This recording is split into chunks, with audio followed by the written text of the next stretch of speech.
Hello and welcome back to No Bullshit. Today we're talking about a new abomination of a video from BuzzFeed. It's been a while since we talked about these leftist losers. Seems like they've been staying out of politics and liberal shenanigans for the most part lately, but recently, a few weeks back, they released this pretty stupid video called "I was harassed by my students for being gay." And if you take a look at the teacher lady here, I think you can maybe see why she was harassed, which I'm willing to bet is just some kids making fun of her because she looks silly. Regardless, this teacher and BuzzFeed clearly are claiming this harassment happened because she's gay. We'll see how this all plays out when we watch the video, I guess. I'm also curious to see why this video is getting downvoted to hell. It currently has 30,000 dislikes, compared to just 14,000 likes. I'm pretty sure that's because BuzzFeed paid to promote this bullcrap on YouTube's trending page, and the masses are clearly rejecting it. With all that said, let's go ahead and check out the video then, shall we? But first, a quick word from our loyal sponsors over at Virtual Shield. You see, with this recent breaking news story of Apple transferring its Chinese users' iCloud data to the state, well, with that going on, internet security and privacy has never been more important. That's why I highly recommend using our sponsor, the only VPN service I trust, Virtual Shield. VPNs are virtual private networks which funnel your internet traffic and history through Virtual Shield's secure servers. This is a great way to not only keep your browsing history private and secure, it also allows users to access their favorite content securely and without restrictions. And this month, Virtual Shield will be giving away a 1-year free subscription to their flagship product, IdentiSafe, for customers who choose to purchase an annual membership for their VPN. For those of you who don't know what IdentiSafe is or what it does, well, it allows the customer the ability to block off a computer's microphone and camera access from any unwanted spies or hackers. So for anyone that is paranoid about the government watching or listening to your every move via your computer, well, IdentiSafe is for you. Sign up with Virtual Shield today. Links below, and make sure to tell them No Bullshit sent you. Thanks for your time, and now back to the show. Okay, let's get into this. Let's jump into today's video. I really care that we accomplish whatever we're set out to do, but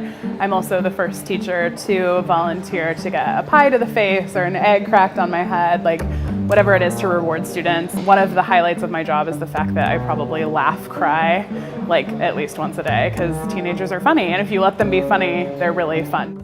You laugh cry once a day? Okay, sure you do, lady, but it really sounds like you're going out of your way to start this off sounding like you're a cool, hip, likable teacher. But I don't know if I'm buying this act though. It's cute how you let the students throw pies in your face, but at the end of the day, you're just some middle school teacher from what I could see. And while I do believe teachers are important and all, let's also not pretend you're changing the world or anything, honey.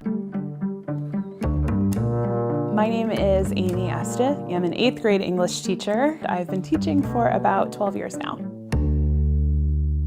Well, before we even get into this, I have to ask, why do you think the school system should be protecting you in the first place? Probably because you're gay and you think that makes you special, I'm guessing, but in reality, your employers aren't responsible for your protection. I'm not sitting here expecting YouTube to protect me from harassment, which usually just amounts to mean comments. That's because I could take the shit talking just fine, and that's why I'm thriving here on this platform, in fact. But this teacher, she can't handle the bants, apparently, and instead of toughening up or perhaps moving to a job she can handle, this special snowflake has decided to blame the school system and everyone else for her problems. The joy of knowing that I've impacted a student or had a good day in the classroom is really indescribable, because while education does not necessarily pay well, what it does pay is knowing that you've had a chance to impact future generations. My goal is always to really understand where a student's coming from as a person, not just a test score or a grade. Knowing that you had a chance to impact future generations, you say. Sounds like you're really thinking highly of yourself, lady. Let me give you a little reality check here though. You're teaching 8th grade English in Sacramento. You're not really impacting shit. You're teaching kids how to read books like The Hobbit or Fahrenheit 451, which are literary classics, sure, but you're also not teaching kids rocket science or anything. These kids could just watch the movie versions and learn the same things just fine. And your students aren't going to go on to split atoms because of you, Amy. If they do go on to succeed, it probably has very little to do with their 8th grade English teacher. So as much as you want to take credit for your students and future generations, well, I hate to break it to you, but you're not as important as you think you are. In fact, this high and mighty, holier than thou attitude, this is probably what drew you to this profession in the first place. She already mentioned teachers don't get paid as much, so it wasn't the money that drew her here. And now she's talking about influencing young kids and shaping a generation in the next breath. This to me reads like this Amy chick got into this profession because she wanted to do this. She wanted to influence and teach kids about her stupid, gay, liberal propaganda. Fortunately for us though, 8th graders don't give a shit what their teachers have to say about anything, especially when they have problematic hair and nose rings like Amy here. A former student of mine who was following me on Instagram because they wanted to keep in touch with me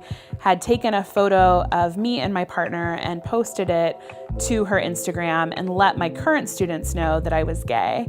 Prior to that, I had never discussed my sexuality in the classroom intentionally because I know that I teach in a very conservative climate, and it wasn't something that I felt I needed to share right off the bat with students. Okay, wait a second. Hold up. As distracting as that video of her waddling down the street might be, I can't help but notice something. Did this chick really think people didn't know she was gay before this? I mean, it's pretty damn obvious she's a lesbian to me, so I don't know. Maybe the kids aren't as hip on this, but they are 8th graders and they do have eyeballs. So for her to sit here and pretend people didn't know she was gay before is a bit of a stretch. Next, let's talk about Instagram and why the hell this bridge troll looking lady thought it would be a good idea to be on there with her students. I guess she wanted to again be cool and hip like how she was trying in the beginning, and she thought maybe this would help her students think she was cool. But as we can see, Amy clearly can't handle the internet, and I personally think it's a little inappropriate to share your Instagram with your students, but hey, that's just me. If you do it though, expect some feedback. It is the internet after all, and well, you are also sporting that silly lesbian haircut. Lastly, she mentions being in a conservative climate, but I'm not sure that's exactly true either. I believe earlier in this video it said she was in Sacramento, California, which is the most libtarded state in the country. Sure, Trump is president and he's conservative, but I don't think that has anything to do with this. She's just throwing the word conservative out there because liberals always blame it on us when something bad happens to them. As the year progressed, students continued to approach me to let me know that this was really a hot topic on the internet, it was a hot topic on campus, and people were continuing to discuss it. I went to my administration multiple times and let them know that I was concerned about this and I felt like things were getting out of hand. And the initial response was that this was drama, was the word that was used, and that it would die down. It is drama and it will die down. Well, it would have died down if you just left it alone. Now Amy's making a big stupid BuzzFeed video about it, and ironically enough, she's probably going to get more hate now than ever. And I don't think actual hate is cool or anything, but Amy is really asking for it at this point. So it makes it hard to feel sorry for her. And it gets even harder when you realize she's just a leftist trolling for attention and victim points. I'm willing to bet the school and the kids weren't even talking about her being gay that much. 8th graders don't give a shit about their teachers being gay. Not in current year. They're more worried about movies, the internet, and Fortnite video games. Or Drake or Ninja, whatever. 8th graders don't care about their fucking teachers. This Amy chick probably saw 2 comments and heard 1 rumor, and then she thought she was the next Caitlyn Jenner or some shit. The talk of the town. I'm pretty sure she's overblowing the amount of people talking about her at her school, and I'm also pretty sure she doesn't want this attention to stop. She's basking in it and blowing it up even bigger, making mountains out of molehills, as they say. During that school year, I was also pursuing my Master of Arts degree. I had to maintain an online YouTube channel where I responded and reflected on things that I'd read or activities I'd completed. So you were putting yourself out there on the internet again, and let me guess, you're gonna get some mean comments that offend you, and you're gonna call them harassment. Shocking. Also, I'm not buying this matter-of-fact way she presents this. She's pretending she had to make this YouTube channel for her master's degree, but I'm pretty sure she picked this project and format and is probably secretly regretting it. She can't handle mean comments online after all, but instead of admitting she's wrong, she's blaming everyone else for her thin skin, and she's doubling down and making another profile on social media. And then I received a comment that said, "Don't be stupid, be a smarty. You can join the Nazi party, now accepting dykes."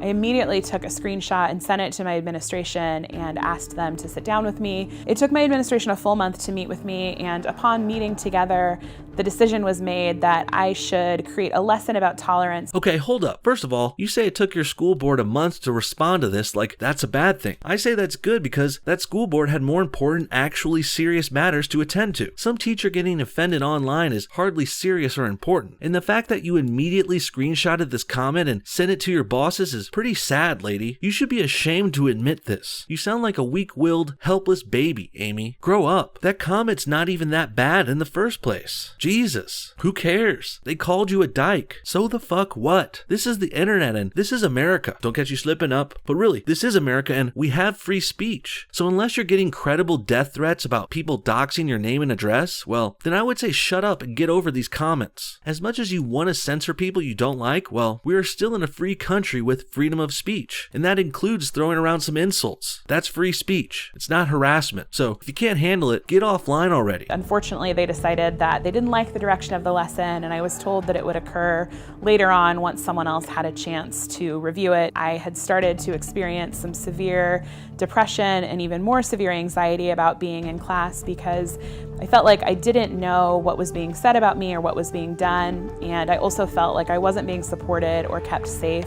Sounds like you're being paranoid too, and you've already admitted to experiencing anxiety and depression. This lady's a basket case, clearly. And sure, I feel for people with mental problems too, but you can't blame your issues on others and get away with it. Not around me. This is no bullshit. If you have depression and anxiety because of mean comments from the internet, then well, I hate to have to be the bad cop all the time, but that's your problem, honey. You can try and blame it on others and on external factors all you want, and BuzzFeed can support that lunacy and try and prop you up, but at the end of the day, if a person has anxiety or depression, that's their own problem to fix, not everyone else's. One of my students made some disparaging comments about gay marriage, which elicited quite a response from my students. A lot of excitement and looking at me and definitely awaiting a reaction. And I brought that again to the attention of my administration, and my administrators felt like the best course of action there was simply a teachable moment. What kind of reaction would you have liked, Amy? Really? What's she expecting the school to do to these kids? Suspend them for laughing about gay marriage? Expel them for saying something looked gay? I don't get what she's going for here, and I don't get why she was surprised this happened. She's an obviously gay, bull dyke looking lady, so when gay topics come up, people might turn to her and say, hey, what do you think? There's nothing wrong with that either. If I were dressed up as a firefighter, people might look to me when a cat's stuck in a tree. It's basically the same principle. I contacted my union at that point. From there, it escalated to me getting a regional rep involved from my union, who eventually hired me a lawyer.